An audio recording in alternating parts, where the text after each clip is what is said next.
pembeda stepping antara forward merasa and getting help benar-benar is the baik dan hardest buruk. step.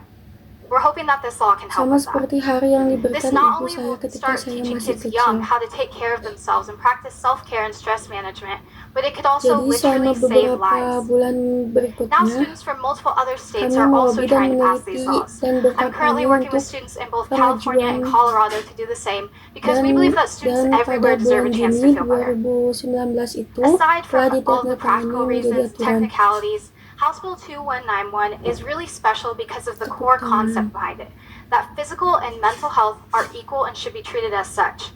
In fact, they're Ini connected. merupakan momen Take healthcare, for example. terobosan bagi murid.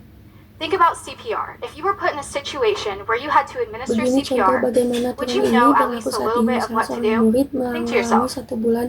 Most likely, Mereka yes, kewalahan, because CPR terlalu trainings banyak are offered in bekerja. most schools, workplaces, and even online. Mereka We even tertinggal di have songs sekolah that dan go with it. mereka merasa But butuh how bantuan. about mental health Mungkin care? mereka I know tidak I was pernah trained in membahasnya CPR in my bersama orang 7th tua, grade tapi health kini mereka class. punya aturan What di if I was sisinya trained untuk in 7th membantu grade how to inisiasi. manage my mental Orang health tua or how to hanya respond tetap to menjadi mental orang health yang menelpon crisis? sekolah dan meminta